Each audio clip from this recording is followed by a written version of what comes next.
Baik, Silakan nih terima Bante. kasih Saudara Franky dan selamat bertemu Suhu. Sudah lama saya memakai Suhu, tapi baru kali ini sempat dalam satu frame yang sama di acara ini. Yang luar biasa sekali, saya sepakat dengan yang Suhu sampaikan bahwa tema kita ini adalah intisari di dalam Dharma. Karena praktek Dharma sendiri adalah bagaimana kita mengatasi kegelapan. Tentu yang dimaksudkan adalah kegelapan batin, sehingga membuat kita melekat dengan yang kita cintai, dan kita tidak mau bertemu dengan yang kita tidak sukai. Padahal hidup ini adalah tidak kekal. Sehingga walaupun kita melekat sukai, satu ketika pasti terlepas dari diri kita. Dan walaupun kita selalu menolak, kita karena hidup tidak kekal, satu ketika pasti ketemu dengan yang kita tidak suka. Inilah pentingnya tema kita, sehingga ketika kita nanti selesai mengikuti acara ini, kita mendapatkan sesuatu yang menyenangkan, kita bisa merasakan itu. Tapi ketika hilang dari kita hal-hal yang menyenangkan itu, kita juga bisa menerima. Dan ketika kita menolak hal yang tidak kita sukai, tetapi karena hidup ini berubah, dan kita satu ketika bertemu dengan yang kita tidak sukai, maka kita pun juga siap menghadapi itu. Dan kuncinya ada di dalam pembimbing kita, di dalam acara yang demikian luar biasa, disampaikan oleh panitia acara Asada dari Universitas Binus ini. Terima kasih. Silakan, Terima kasih Saudara Bante Franky. atas penjelasan yang sangat tepat sasaran sekali bagaimana Dhamma di sini membantu kita untuk menerangi dan juga melenyapkan kegelapan batin ya Bante ya dalam kehidupan kita sehari-hari karena banyak sekali fenomena-fenomena yang terjadi. Kita mengenal ada 3 akar kejahatan, loba, keserakahan, dosa, kebencian, dan juga moha atau kebutuhan batin, kegelapan batin juga bisa. Saya ingin bertanya, apakah benar bahwa moha ataupun kegelapan batin ini yang menjadi akar dari akar kejahatan lain, yakni keserakahan dan kebencian? Mungkin saya ingin bertanya kepada Bante Utamo terlebih dahulu, Bante. Baik, Saudara Franky. Jadi, memang kita melihat ada ketamaan, kebencian, dan kegelapan batin, ya. Nah, loba, dosa, dan moha. Ini sebetulnya sumbernya memang dari kegelapan batin ini, yaitu tidak memahami, tidak mengerti hidup yang tidak kekal. Sehingga ketika kita merasakan sesuatu yang menyenangkan, tidak mau melepas, kalaupun kita melepaskan ketidaksukaan, kesenangan itu dengan ketidaksukaan. Kita kemudian menolak hal-hal yang tidak menyenangkan. Tetapi kita ketika datang hal-hal yang tidak menyenangkan, maka kita juga menjadi tambah tidak senang lagi. Sumbernya adalah karena tidak tahu hidup yang tidak kekal, ya, moha itu. Sehingga timbullah ketamaan, ingin selalu mendapatkan yang kita sukai, timbul kebencian, ingin menolak segala sesuatu yang tidak kita sukai. Padahal hidup ini adalah satu proses. Di luar netral, permainan pikiran kita itulah yang menimbulkan suka atau tidak suka itu. Demikian, Pak Franky. Terima kasih, Bante. Bagaimana 4 kebenaran mulia ini mampu membawa kita keluar dari kegelapan? Atau mungkin tadi bahasanya mengendapkan kegelapan batin, Bante. Mungkin boleh, Bante, pemaparannya. Baik.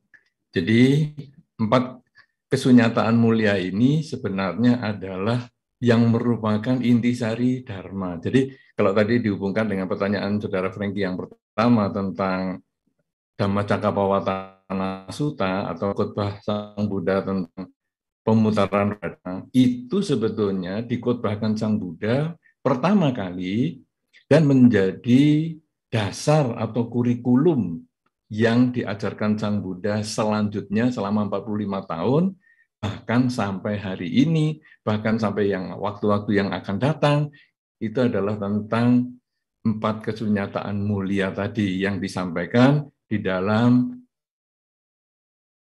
khotbah Dhamma.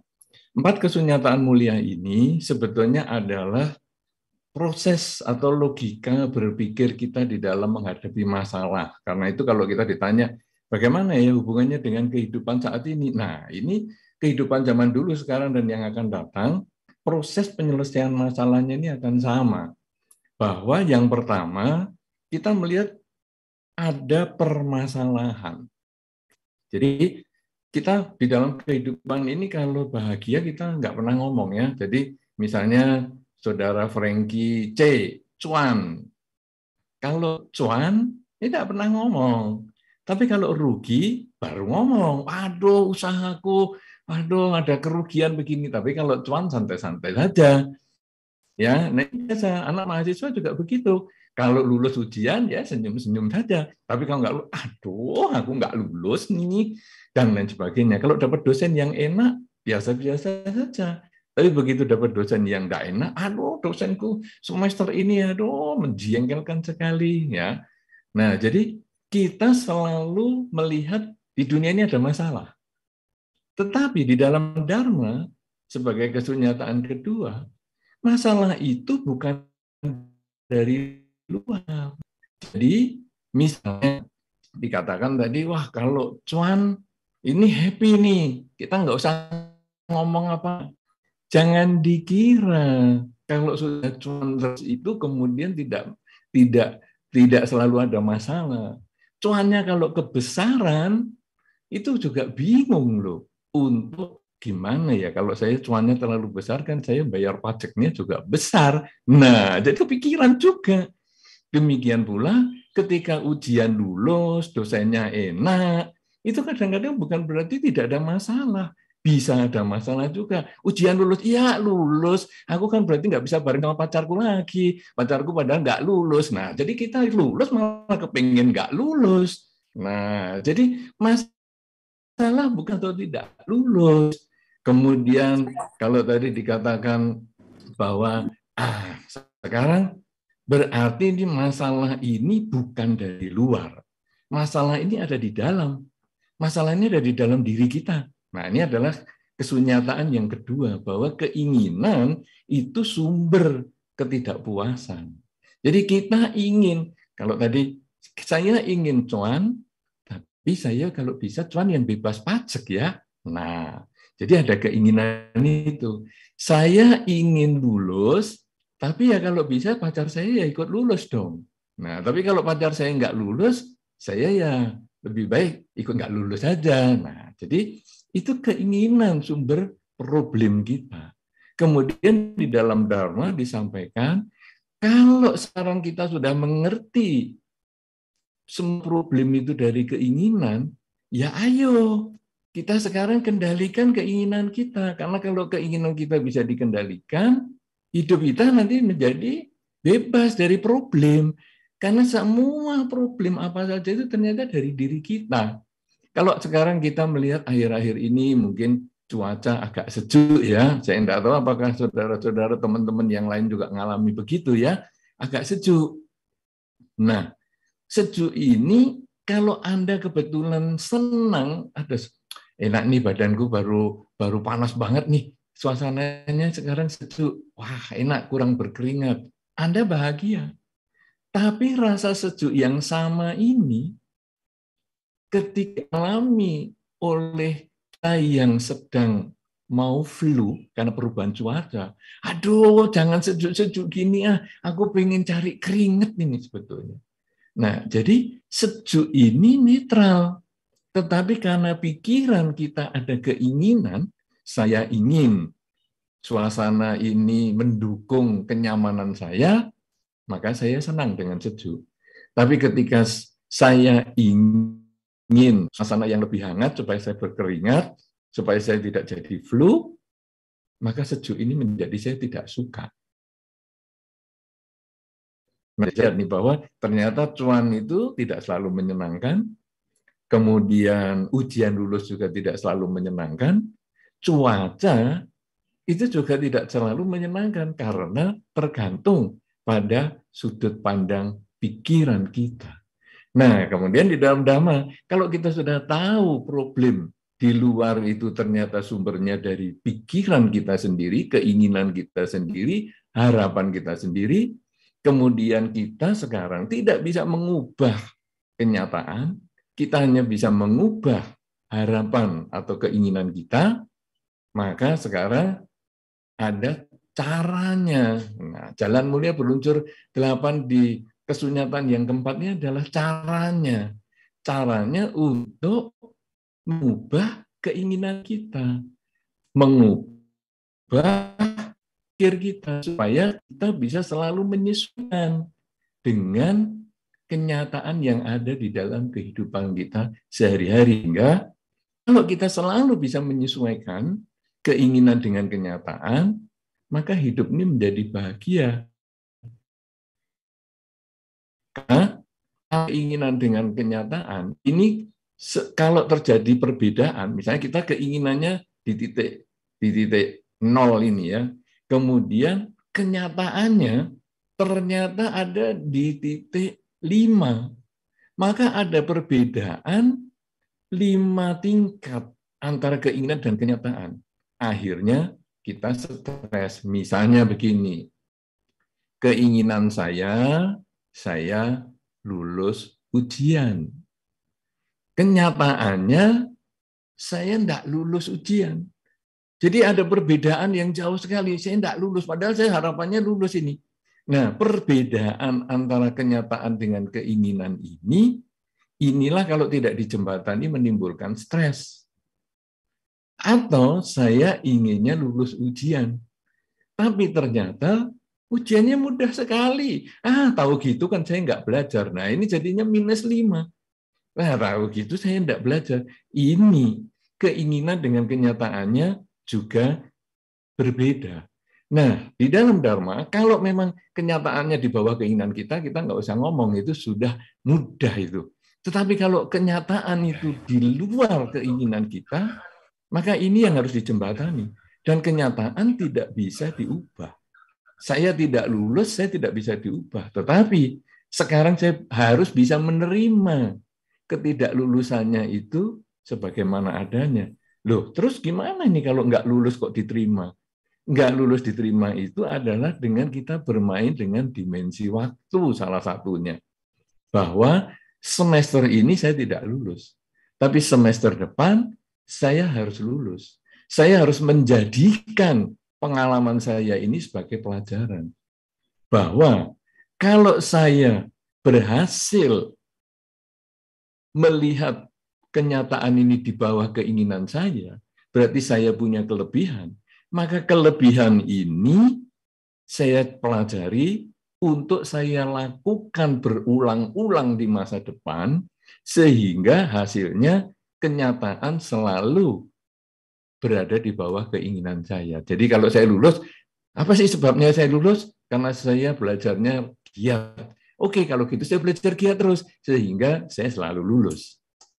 Sebaliknya, kalau kenyataannya di atas keinginan kita, misalnya kita tidak lulus, kita juga cari sebabnya. Yaitu, kenapa ya saya nggak lulus? Aduh, saya nggak lulus ini karena saya stres. Game-game saya diblokir pemerintah ini hari ini misalnya. Waduh, ini kok saya jadi mikiri game, kan tugas saya kan sekarang adalah untuk sekolah. Nah, kalau gitu saya harus fokus nih. Saya jauh-jauh disekolahkan orang tua, dibiayai dengan mahal. Masa saya hanya mikiri game yang diblokir aja gini? Oke lah, kalau gitu saya fokus. Saya jadikan ini pengalaman supaya saya perbaiki untuk masa depan. Nah, akhirnya di masa depan kita mulai saat ini, saya sekarang harus mulai memperbaiki pola pikir saya. Dan akhirnya di masa depan, kalau terjadi ujian, bisa sama, artinya kita lulus dengan perjuangan atau lulus dengan mudah. Nah, itu sebetulnya kalau di dalam Jalan Mulia Berunsur 8, ini adalah sama wayama, yaitu daya upaya yang benar. Ketika kita melihat kelebihan kita, cari sebabnya, ulangi dan tingkatkan, supaya hidup ini menjadi lebih banyak lagi kemajuan yang kita peroleh. Sebaliknya, kalau kita memiliki kekurangan, cari sebabnya. Dan kemudian hindari mulai sekarang, supaya di masa depan kita tidak akan bertemu dengan kekurangan itu lagi. Nah, jadi dengan modal Jalan Mulia Berunsur 8, salah satunya faktor yang ke-6 ini, daya upaya yang benar ini, maka segala kekurangan kita bisa perbaiki, kelebihan kita bisa tingkatkan, sehingga di dalam kehidupan kita bersama Dharma ini, kita akan selalu memperoleh kemajuan. Yang saya sampaikan tadi adalah di bidang kemahasiswaan, sebagaimana yang Saudara Frankie tanyakan. Tetapi ini bisa kita masukkan ke dalam semua segi kehidupan, apakah di perdagangan, apakah di rumah tangga, dan di segala hal. Perdagangan kalau kita mengalami keuntungan yang melebihi dari harapan kita, cari sebabnya. Kemudian kita tingkatkan lagi di masa depan supaya keuntungan kita selalu bisa lebih daripada yang kita harapkan. Sebaliknya, keuntungannya kok jauh berkurang dibandingkan dengan yang kita harapkan. Oh, kalau begitu ada kekurangan nih dari cara kerja saya harus perbaiki supaya di masa depan keuntungannya minimal sama dengan saya harapkan atau melebihi dari yang saya harapkan. Demikian pula rumah tangga. Rumah tangga saya kok bahagia ya dengan pasangan hidup saya, dengan turunan saya. Oke, saya cari sebabnya. Dan kemudian saya tingkatkan di masa depan supaya menjadi lebih berbahagia lagi. Sebaliknya, rumah tangga saya kok menderita ya. Oke, kalau begitu saya cari sebabnya dan saya perbaiki mulai sekarang agar penderitaan ini tidak muncul lagi di masa depan. Dengan cara demikian, maka 4 kesunyataan mulia ini sebetulnya adalah sistematika berpikir untuk menghadapi problem kita. Apapun problem kita, Anda sebagai perumah tangga, mahasiswa, kemudian pedagang, pengusaha apa saja, bahwa semua masalah itu sebetulnya timbul dari pikiran kita. Loh, tapi masalah kan rugi kan ada itu, bukan pikiran kita, betul. Tapi menyikapinya kita. Ya, kalau tadi sebetulnya saya waktu menebak kata-katanya Saudara Frankie yang ditutup biru tadi, kan di situ ditulis be active itu, bacanya kan be active. Sebetulnya saya menebak tadi waktu dibuka ini, apakah ini reaktif ya? Ya, kenapa demikian? Karena kita kadang-kadang menghadapi permasalahan ini kita reaktif. Jadi, aduh rugi. Kerugian itu sesuatu yang bukan pikiran kita, betul. Tapi kita reaktif terhadap kerugian itu. Aduh, kenapa rugi, stres, sampai akhirnya mungkin mengambil jalan pintas, bunuh diri. Aduh, kenapa aku nggak lulus? Nggak lulus kan bukan masalah pikiran ini, betul. Nah, tetapi kita kemudian reaktif. Itu yang tadi kemudian birunya dibuka itu. Padahal kalau birunya ini adalah pemahaman Dharma, kita kemudian menjadi be active. Apa itu yang be active? Bahwa kita menyadari, loh ini semua permainan pikiran. Rugi memang di sana ada kerugian. Tetapi sikap mental saya, itu adalah milik saya. Saya mau stres dengan kerugian itu, atau saya malah mengatakan, ya saya memang rugi 10 juta ya, tapi untunglah. Loh kok untung? Rugi kok untung? Iya, untunglah saya cuma rugi 10 juta. Coba kalau dulu saya tidak serius, saya ruginya 30 juta. Jadi untung saya rugi cuma 10 juta. Loh, jadi rugi pun bisa untung. Kenapa? Karena kita be active. Pikiran kita be active bukan reaktif. Karena kalau reaktif kita menyikapinya dengan, waduh, ini rugi nih. Kemudian kita stres. Nah, jadi kita lalu melihat seperti itu. Nah, kalau kita sudah bisa mengendalikan pikiran seperti itu sehingga menjadi aktif untuk melihat pikiran kita sendiri dan kemudian kita tahu semua itu hanya keinginan, maka keinginan ini pasti bisa dikendalikan dengan salah satunya Jalan Mulia Berunsur 8 yang tadi saya sebutkan itu salah satu ya, karena mestinya Jalan Mulia Berunsur 8 ini dilakukan bersamaan. Cuman kalau saya jelaskan, nanti sudah habis waktunya untuk tanya jawab yang lain. Jadi saya hanya satu poin saja untuk menunjukkan bahwa ini loh, Satu saja bisa digunakan, apalagi kalau 88. Karena namanya saja jalan mulia berunsur 8. Jalannya satu, unsurnya 8. Bukan 8 jalan mulia. Karena kalau 8 jalan mulia, jalannya 8. Kita pilih salah satu.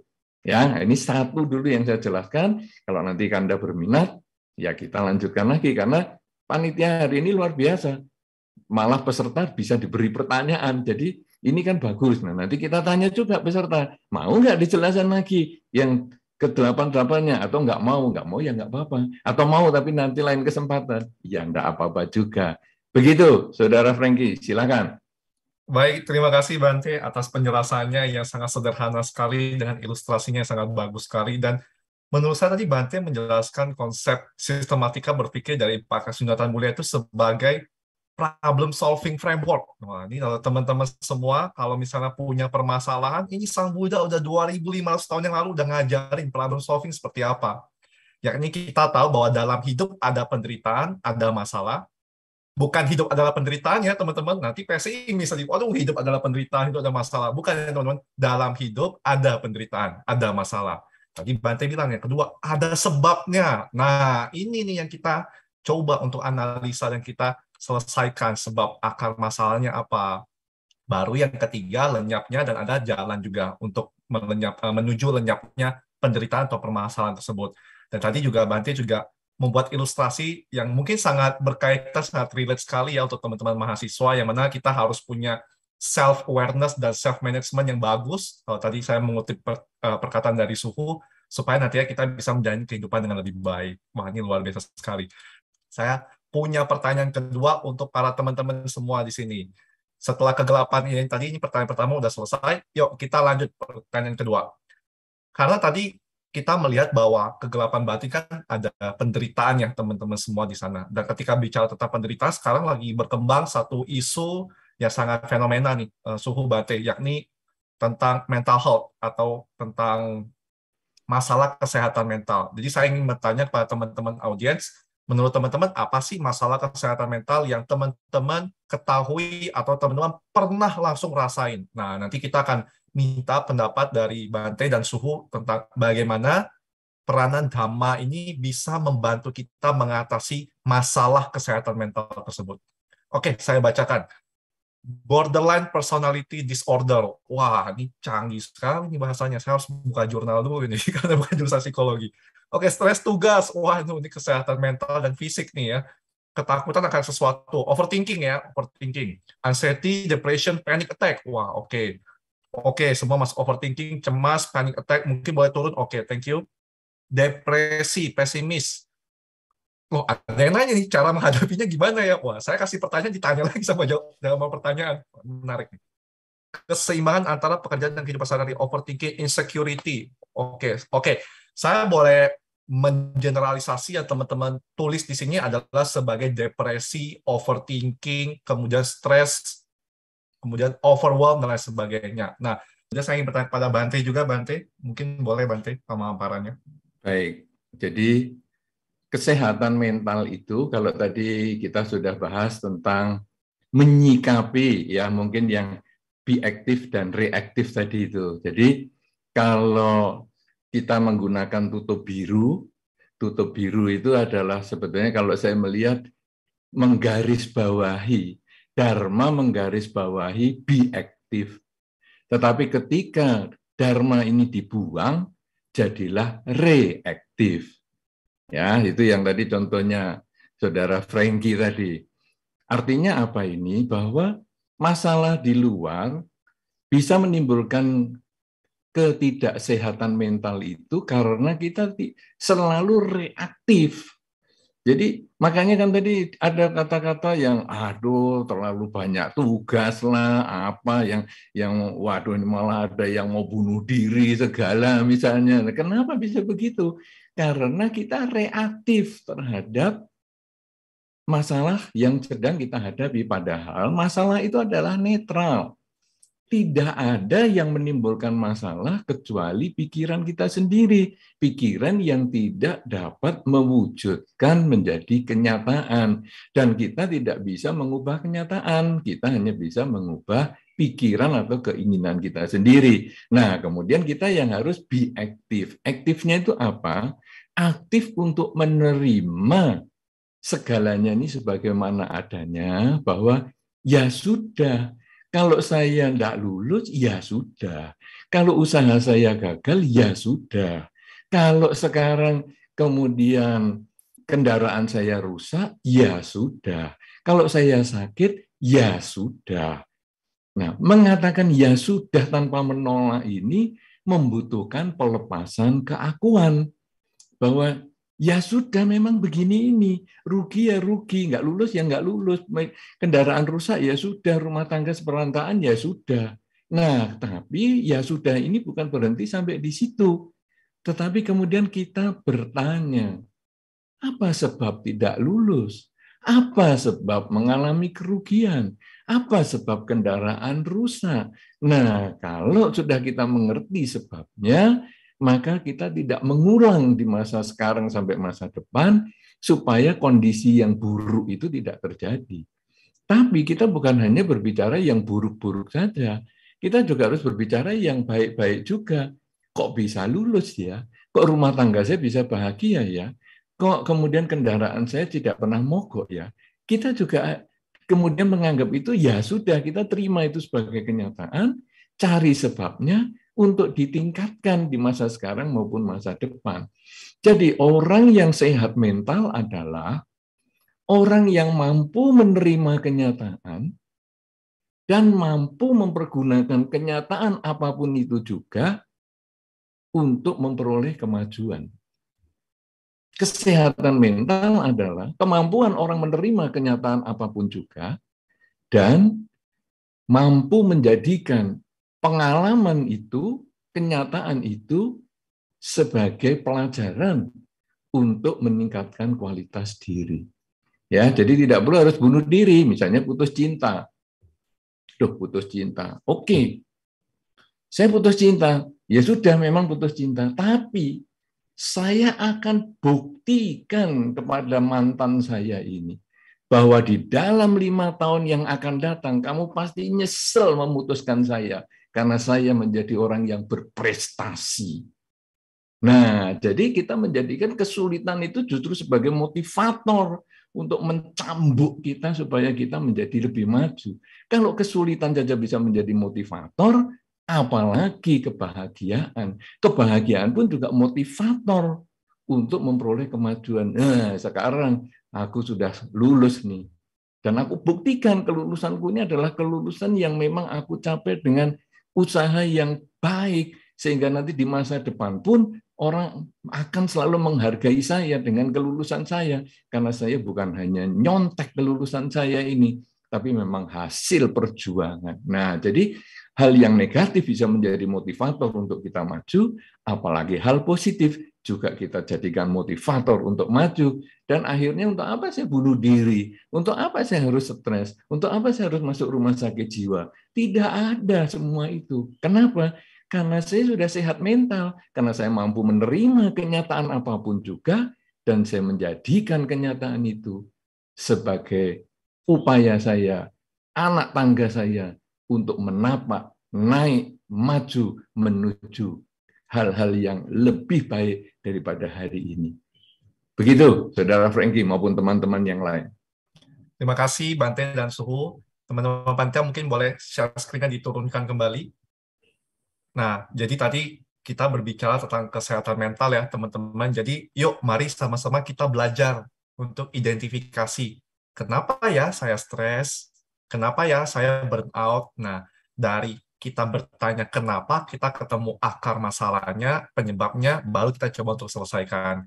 Kalau tadi dari penjelasan Suhu dan Bante, kita coba tuh untuk manage ekspektasi dengan kenyataan yang terjadi, supaya nanti penderitaannya tidak terlalu gimana-gimana, karena bukan tentang apa yang terjadi pada kita, tapi bagaimana kita meresponnya. Mungkin seperti itu ya teman-teman yang bisa kita pelajari bersama. Nah, saya udah dikode panitia suruh sama Bante, kita mau buka sesi Q&A. Nah, tanya jawab untuk kepada para audiens. Oke, teman-teman semua. Wah, saya punya satu yang angkat tangan terlebih dahulu nih. Dari Saudari Monica Wijaya. Oke, Saudari Monica mungkin boleh di-unmute, kemudian disebutkan pertanyaan ditujukan ke siapa dan pertanyaannya apa. Silakan Saudari Monica Wijaya yang sudah raise hand. Oke, baik, terima kasih Ko Franky. Sebelumnya namo buddhaya untuk Bante dan juga Suhu. Untuk Ko Franky juga, mohon maaf, sepertinya saya nggak bisa on cam dulu. Jadi pertanyaan, saya ingin bertanya, mungkin bisa Suhu atau Bante juga, terserah siapa yang jawab. Saya ingin bertanya, saya kan sudah menerima kalau anicca itu emang benar-benar nyata adanya. Jadi ketika saya merasakan penderitaan sesuatu itu, nggak apa-apa, ini anicca, nanti juga berlalu, nanti juga akan ngerasain bahagia lagi, nggak apa-apa, kayak gitu. Tapi kebalikannya juga, ketika saya bahagia, jadi, waduh, bahagia nih, kira-kira nanti ada penderitaan apa ya yang bakal datang, kayak gitu. Mungkin Bante atau Suhu bisa ngebantu saya untuk merubah pola pikir saya seperti itu. Jadinya ketakutan kalau bahagia, waduh bakal ada apa nih? Gitu. Terima kasih Bante, terima kasih Suhu, namo buddhaya. Terima kasih Saudari Monica. Mungkin saya mau minta pendapat dari Bante dulu. Mungkin boleh Bante Utamo. Baik. Wah, ini menarik ya, Saudara Monica, walaupun tidak kelihatan gambarnya ini. Jadi seperti makhluk tak tampak, ada suara, tapi nggak ada. Oh, sekarang ada, maaf. Langsung ada. Baru dikatain makhluk tak tampak, nggak terima, dia langsung muncul gambarnya. Ya, baik-baik. Jadi pertanyaannya itu wajar banget ya. Jadi kalau ada kesulitan, langsung mengatakan, sudahlah, semua ini berlalu lah. Nanti pasti akan ada kebahagiaan di ujung kesulitan itu. Bagus. Itu memang yang kita harapkan, pola pikir itu. Tapi ternyata juga kebahagiaan juga sama. Aduh, ada kebahagiaan nih, di ujung sana ada penderitaan. Jadi ini menimbulkan stres.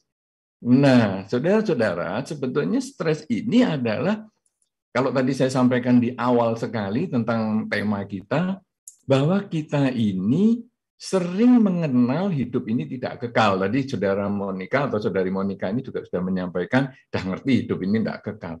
Kita mengerti secara teori, tahu secara teori, tapi kita tidak bisa menghayati itu.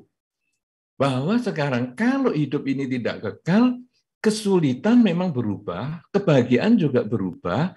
Lalu apa yang kita lakukan? Apakah kita harus takut dengan perubahan kebahagiaan? Bukan, tetapi kemudian kita menyadari kalau perubahan ini bisa, kebahagiaan ini bisa berubah, maka mumpung sekarang bahagia, maka saya manfaatkan kebahagiaan ini untuk meningkatkan kualitas diri saya lagi yang lain. Jadi misalnya, hari ini Anda misalnya lulus ujian, wah bahagia. Tapi nanti kalau di ujung cerita, nanti kan saya bisa nggak lulus di bagian yang lain. Betul, bisa nggak lulus di bagian yang lain. Tapi sekarang karena ini satu bentuk kebahagiaan, maka saya lalu jadikan ini sebagai motivator untuk kenapa ya saya kok bisa lulus, supaya saya di mata-mata kuliah yang lain, saya juga menyikapinya seperti mata kuliah yang lulus ini, entah dengan lebih giat belajarnya, atau lebih aktif di dalam mempelajarinya, membuka referensinya, dan lain sebagainya. Jadi, ketika kebahagiaan itu juga datang, memang pasti akan berubah menjadi penderitaan. Tetapi, ketika ada kebahagiaan, cari sebab kebahagiaan itu, langsung lakukan di masa sekarang, untuk kalau bisa mempertahankan ya bagus, tidak bisa mempertahankan ya minimal tidak terlalu jatuh, kalaupun jatuh gampang sekali bangkit lagi. Ya, jadi saya tidak menolak ataupun melarang Anda khawatir kebahagiaan itu hilang. Itu saya tidak menolak. Kenapa? Karena memang kita belum mencapai kesucian. Jadi kita masih ada kemelekatan. Yang saya sukai, saya tidak kepengen terlepas. Padahal kenyataan pasti terlepas. Cuman saya hanya menyampaikan, mumpung kita baru bahagia, cari sebab bahagianya untuk kita tingkatkan di sekarang maupun yang akan datang. Ketika saya menderita, saya bisa menerima. Saya bukan hanya menerima, sekedar menerima, tapi saya pelajari untuk saya hindari di masa sekarang maupun di masa depan. Nah, mudah-mudahan Saudari Monica bisa memahami ini dan juga teman-teman yang lain yang punya pola pikir yang sama, karena pola pikir ini adalah menjadi milik semua orang, terutama yang belum mencapai kesucian, memang akan seperti itu. Mudah-mudahan sedikit demi sedikit kita bisa mengikis debu kegelapan kita, sehingga walaupun samar, ya kegelapan itu kalau kita bersihkan, darkness itu kalau kita bersihkan, maka mulai samar-samar kita akan kelihatan cahaya. Cahayanya apa? Cahaya kebahagiaan ketika melihat suka maupun duka, ternyata itu di luar diri kita. Itu permainan pikiran kita, bukan di dalam diri kita. Itu hanya di luar saja. Ya, begitu. Mudah-mudahan bisa dimengerti oleh Saudari Monica yang sekarang sudah kelihatan wajahnya dengan baik sekali. Terima kasih. Silakan, Saudara Frankie. Terima kasih, Bante. Terima kasih juga, Saudari Monica, atas pertanyaannya yang sangat bagus sekali. Saya ada pertanyaan, Suhu dan Bante, dari YouTube, dari saudara atau saudari Lian nih. Selamat siang, Suhu. Selamat siang, Bante. Namo Buddhaya. Saya ingin bertanya, bagaimana caranya agar kita bisa menghadapi penderitaan yang sedang terjadi? Karena hal ini baru saja terjadi akhir-akhir ini. Orang tua saya sedih karena penyakitnya cukup parah dan belum juga menemukan solusi dari penyakit tersebut. Orang tua saya sudah berobat cukup lama, tetapi ia akhir-akhir ini mengeluh karena sampai saat ini belum sembuh juga. Menurut Bante atau Suhu, apa yang harus saya lakukan untuk membantu orang tua saya? Saya paham bahwa ia tidak boleh terlalu larut dalam kesedihan. Nah, mungkin saya mau tujukan dulu ke Bante dulu, mungkin boleh Bante memberikan pemaparannya. Baik, ya ikut prihatin dengan Saudari Liani, mestinya ini perempuan ini, Liani. Jadi yang sedang menderita karena orang tuanya mengalami sakit.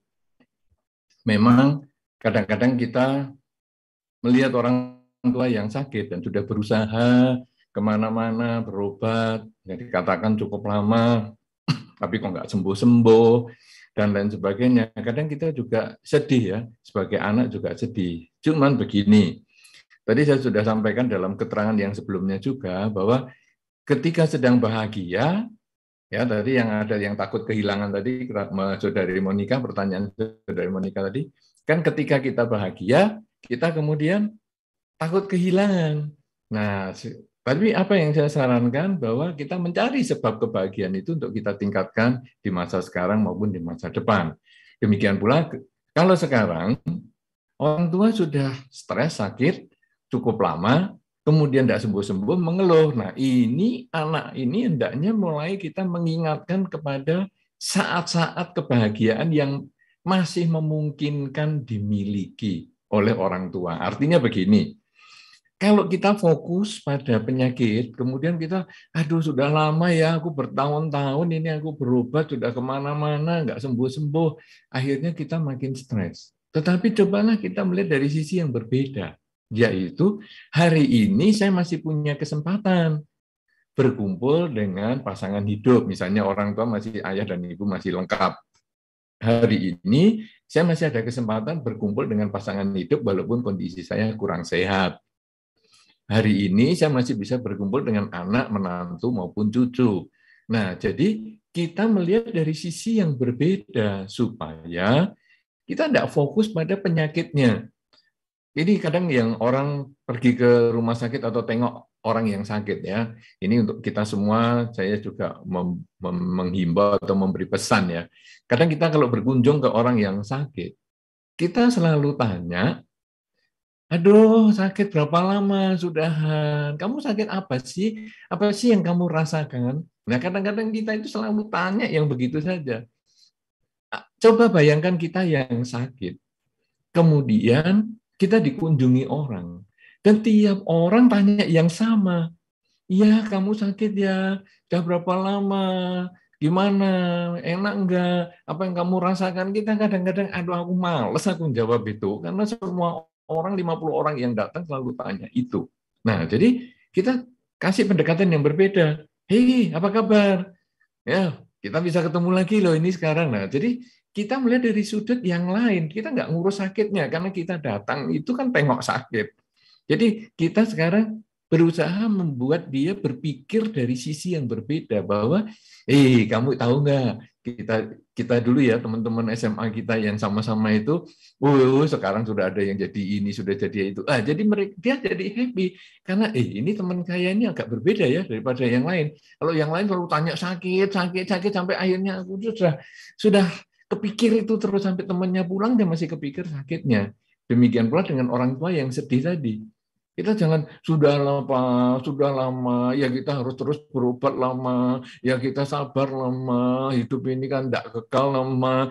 Waduh, itu aja. Cobalah berpikir yang lain, bahwa walaupun kita sakit, jangan terlalu dipikiri seperti itu. Cobalah kita jalan-jalan. Nah, ini ada satu kisah nyata ya di Amerika.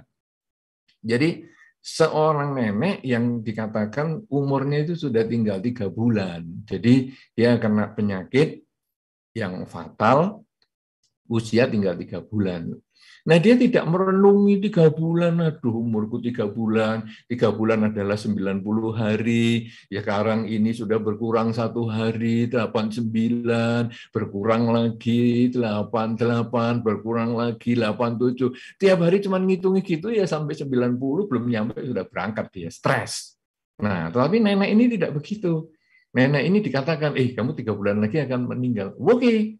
Aku sekarang barang-barang aku cairkan semua, duitnya aku cairkan semua. Sekarang aku mau jalan-jalan ke seluruh dunia. Nah, jadi artinya apa? Bahwa saya kalaupun meninggal, saya membawa kesan yang bagus. Bahwa saya sudah melihat benua Amerika ini seluruhnya, benua Eropa saya sudah melihat semua, dan lain sebagainya. Dan akhirnya dia gunakan 3 bulan itu untuk keliling dunia.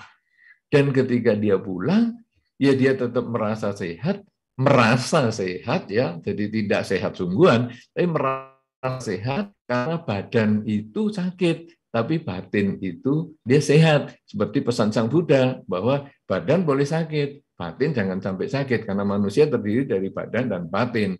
Kalau badannya sakit, batinnya ikut sakit, aduh aku stres, sakit, maka seluruhnya yang kita miliki menjadi sakit. Kita menjadi miskin banget nih.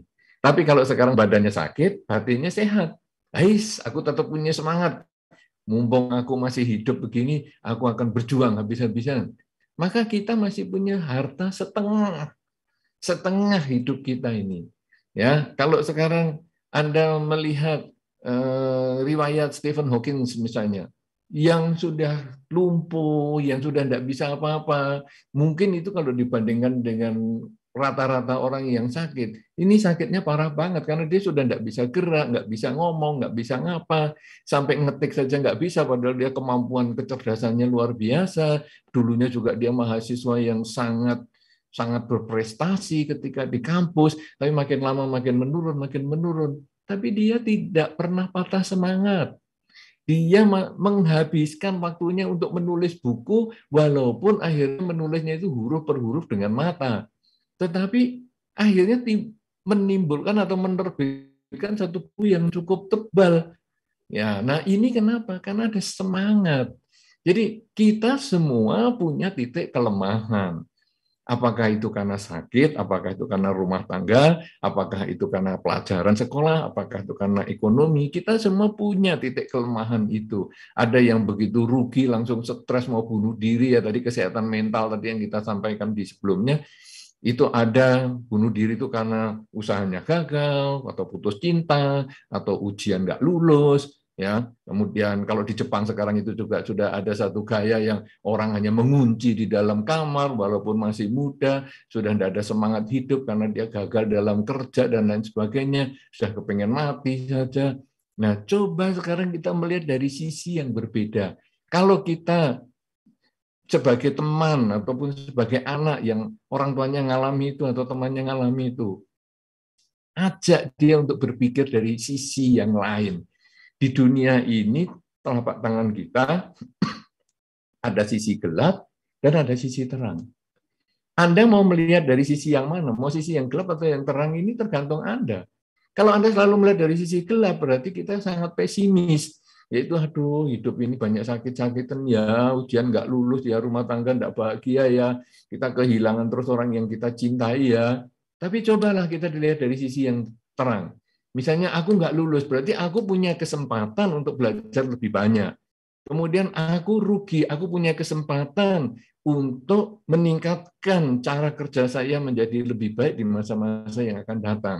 Saya sekarang sakit, saya punya kesempatan untuk merenungkan pada diri saya sendiri, atau saya punya kesempatan untuk bermeditasi lebih banyak. Kan pada waktu kemarin kita pandemi itu, kemudian semua orang harus di rumah, kan beberapa orang mengatakan, untung lu pandemi, sehingga saya ini sekarang bisa latihan meditasi 1 jam sehari. Waduh, ini sekarang pandemi sudah selesai, waktuku habis nih, aku hanya bisa sekarang seperempat jam sehari. Jadi, dia bisa memanfaatkan pandemi ini dari sisi terangnya. Karena ini semua adalah pilihan, kebijaksanaan kita. Nah, orang tua kita, kalau melihat terus dari sisi negatif, coba kita arahkan ke sisi positif, Ma. Kita ini sekarang yang penting bisa kumpul, Ma. Mama sakit, kita juga memaklumi, kita sekarang juga punya kesempatan untuk merawat mama. Mama juga punya kesempatan untuk berkumpul dengan anak-anak lebih lama. Jangan patah semangat, Pak. Jangan patah semangat, Ma. Ayo kita bersama-sama membuat diri kita bahagia. Karena kebahagiaan itu juga merupakan salah satu obat di dalam kesehatan kita. Karena begitu kita bahagia, batin kita menjadi cerah, hormon-hormon kita yang positif menjadi lebih aktif, dan ada beberapa hormon yang aktif positif ini yang akan mengalahkan penyakit-penyakit atau hormon-hormon negatif yang lainnya.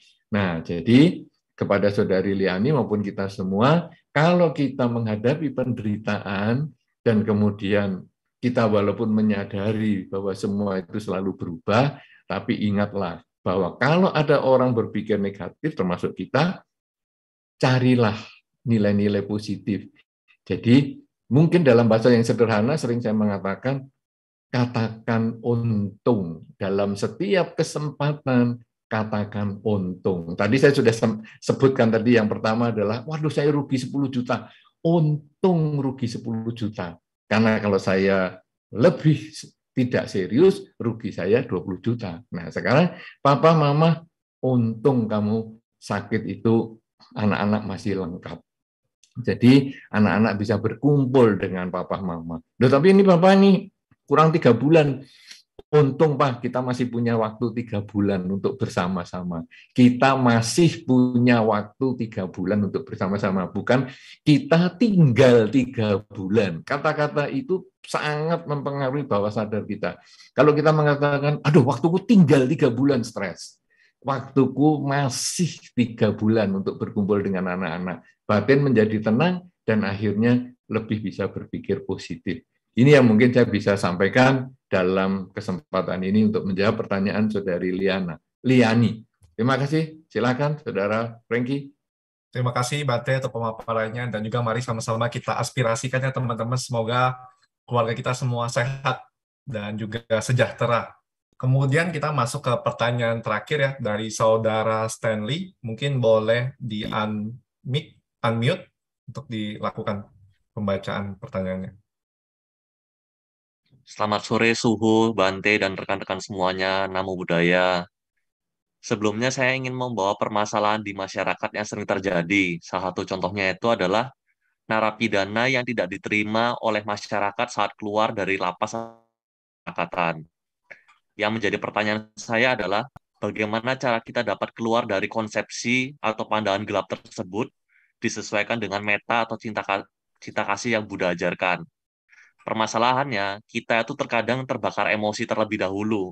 Setiap kali kita melihat berita di mana seorang tersangka atau terdakwa yang akan dihukum dan dimasukkan penjara, sedangkan kita tidak peduli pada saat narapidana tersebut sudah menjalani hukuman masa tahanannya di penjara tersebut. Terima kasih. Baik, terima kasih Saudara Stanley. Ini dari sisi hukum sangat real sekali ya, kelihatannya yang permasalahannya terjadi. Mungkin saya ingin meminta dari Bante Utamo. Bante, boleh Bante pemaparannya? Iya, ini kalau saya lihat, karena saya tadi diingatkan Saudara Franky tentang hukum, maka saya lalu lihat Saudara Stan ini ternyata sarjana hukum juga. Makanya dia pertanyaannya tentang urusan ini, ya, bahwa narapidana kok tidak diterima di masyarakat. Memang kita ini punya stereotip. Kadang-kadang kita menganggap kalau si A jelek, maka selamanya jelek. Padahal Dharma sendiri menyampaikan bahwa hidup itu adalah saat ini. Bahwa masa lalu kita pernah hidup, tapi sudah tidak hidup. Masa lalu itu hanya kenangan. Pertemuan kita misalnya 1 jam yang lalu, itu kita pernah bertemu pada jam itu, tapi kita sudah tidak bisa kembali ke jam itu. Kalaupun kita mau kembali ke jam itu, sudah dimensi harinya sudah berbeda. Mungkin besok, mungkin lusa, mungkin seminggu, setahun lagi. Tapi jam yang tadi 1 jam yang lalu, kita sudah pernah hidup, tapi sudah tidak hidup. 1 jam yang akan datang, kita akan hidup, tapi maaf, belum tentu hidup. Karena siapa tahu dalam 5 detik kemudian kita kena serangan jantung, dan akhirnya kita selesai hidup kita. Jadi hidup ini hanya saat ini. Prinsip Dharma adalah hidup adalah saat ini. Nah, demikian pula dengan orang yang narapidana. Dia sudah dihukum. Dihukum sebagai hasil dari perilakunya dia, yang mungkin dia melanggar hukum. Artinya dia sudah, kalau hitungan secara hukum, dia sudah lunas. Dia hutang tertentu dibayar 5 tahun, ya sudah selesai. Tapi kadang kita di anggota masyarakat masih menghukum dia dengan, nggak mau, dia mau kerja di tempat kita, jangan, dia tuh pernah narapidana loh, nanti apalagi dia dulu pernah membunuh bosnya, nanti kita dibunuh juga. Nah, jadi kita takut dan kita kemudian menolak. Padahal hidup adalah saat ini. Mungkin dalam 5 tahun dia di penjara itu, mungkin dia sudah bertekad untuk tidak mengulang. Tapi karena kita menutup diri, dia tidak punya kesempatan untuk menunjukkan bahwa dia sudah tidak melakukan lagi. Nah, ini dari sisi kita ya. Tapi dari sisi si orang itu, dia juga harus membuktikan bahwa dia sudah baik. Sebetulnya manusia itu pada dasarnya ketika kita bertemu pertama ini, seperti saya misalnya bertemu dengan semua rombongan ini, misalnya ada hampir 100 orang yang ada di Zoom ini, misalnya. Saya menganggap semuanya ini adalah baik. Itu saya percaya dengan semua orang yang ada di sini. Kenapa? Ini seperti gelas yang kristal yang masih bersih, masih utuh. Nah, tapi ketika kadang kemudian, si A ini kok ternyata nggak beres ya. Itu sebetulnya dia sudah melukai gelas yang kita miliki bersama dengan dia tadi. Sudah membuat retak gelas yang kita miliki bersama dengan dia tadi. Dan tentu kita sudah mengerti gelas yang retak ini bagaimana bisa mengutuhkan lagi. Nah, orang yang narapidana tadi, sebetulnya dia sudah memiliki gelas yang retak di masyarakat. Sehingga masyarakat, kemanapun dia selalu menganggap ini gelas yang retak. Di zaman dulu malah narapidana itu ada tatonya di mukanya. Sehingga orang langsung tahu, iya ini dia. Ini adalah sepertinya memang orang yang pernah melakukan kejahatan. Jadi itu sudah gelasnya retak sungguhan atau malah sudah cowel atau gupil di ujungnya ya. Nah, tetapi sekarang yang punya gelas retak ini dia harus membuktikan bahwa saya walaupun retak tapi tidak bocor. Saya walaupun retak, saya masih bisa digunakan. Nah, jadi orang yang hilang kepercayaannya itu pun harus membuktikan dirinya, membutuhkan waktu untuk membuktikan bahwa dia sudah tidak melakukan hal yang sama lagi. Orang kalau pacaran juga sama. Ketika pacaran pertama itu seperti gelas kristal yang bersih. Tapi begitu sekali ditipu pacarnya, wah sulit sekali untuk percaya yang berikutnya lagi. Ya itu kenapa? Karena dia si pacar yang tadi sulit dipercaya itu, dia harus membuktikan bahwa saya sekarang sudah belajar dari pengalaman yang lalu. Pengalaman pahit itu tadi saya sudah pelajari dari Jalan Mulia berunsur 8 unsur yang ke-6 tadi, bahwa saya mengalami penderitaan karena saya menghilangkan kepercayaanmu, maka sekarang saya belajar untuk lebih bisa dipercaya oleh dirimu. Nah, jadi yang jelek saya perbaiki supaya di masa depan saya tidak mengulang. Itu pun kita masih nggak percaya. butuh waktu. Terus butuh waktu sampai nanti akhirnya ya sudah, aku percaya lagi kepada kamu. Demikian pula dengan narapidana tadi. Dia butuh waktu untuk menunjukkan bahwa ketika dia kepepet pun dia sudah tidak melakukan kejahatan. Sehingga hasilnya nanti orang menganggap, oh ini benar nih, ini orang baik sungguhan. Wah, dulu dia itu sebelum di penjara, wah dia ini kalau ada masalah gini dia langsung emosi, reaktif.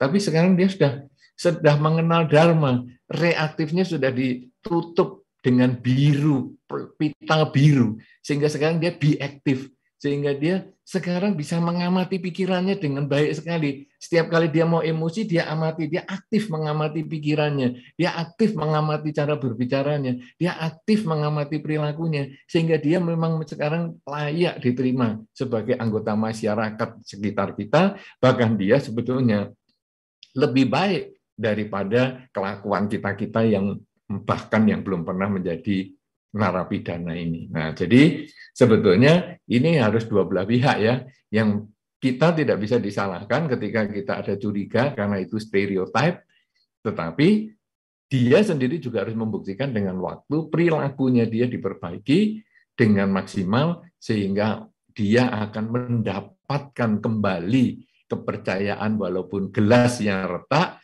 tetapi dia membuktikan walaupun retak masih bisa digunakan. Dan akhirnya ketika timbal balik ini dikerjakan bersama, maka tidak heran beberapa anggota masyarakat yang dulunya narapidana kan menjadi tokoh masyarakat yang baik di dalam kehidupan kita. Ini kan kita sering melihat tuh, ada beberapa tokoh masyarakat yang kemudian mengatakan, dulu aku ya pernah di penjara loh, ya, tetapi setelah aku keluar dari penjara, aku sekarang sudah tobat sungguhan, dan aku sekarang menjadi pemuka agama, kemudian aku membangun tempat-tempat ibadah dan sebagainya. Tentu saudara Stanley tahu itu ada cerita orang yang seperti itu. Nah, itu sebetulnya adalah orang kemudian melihat, walaupun dia dulu preman ya, tapi ternyata sekarang sudah menjadi baik. Nah, jadi ini dua belah pihak bekerja bersama untuk menghasilkan sesuatu yang maksimal. Begitu, saudara Stanley. Jadi kalau sekarang si orang yang narapidana ini tidak mau aktif membuktikan,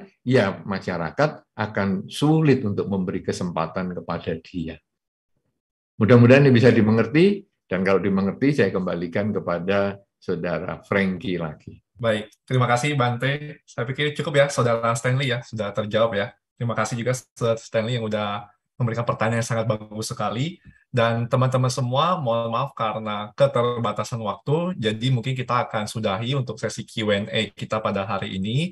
Dan juga untuk rangkuman dari Dhamma Talk hari ini juga nanti akan disediakan oleh panitia. Panitia sangat luar biasa sekali, sudah menyiapkan rangkuman poin-poin pembahasan. Dan di sini izinkan saya, Frankie, juga untuk menyampaikan kesimpulan yang saya pelajari dari guru yang luar biasa, Suhu Nyanya Bantu Sakya dan juga Bante Utamo. Karena di sini saya diundang untuk acara Asada KMBD ya, Keluarga Mahasiswa Buddhis Dhamma Wadana Binus University.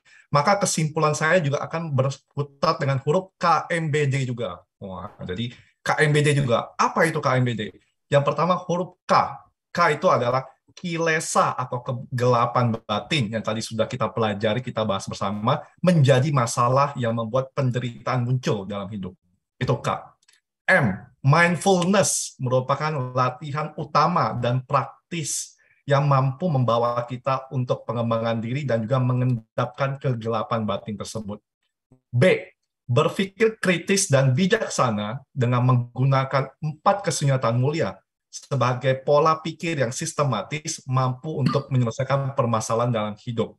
Dan yang terakhir, D, Dhamma menjadi landasan kehidupan, penerang kehidupan kita untuk terbebas dari kegelapan batin, disertai dengan praktek berkelanjutan mulai dari kedermawanan, moralitas, dan pengembangan batin.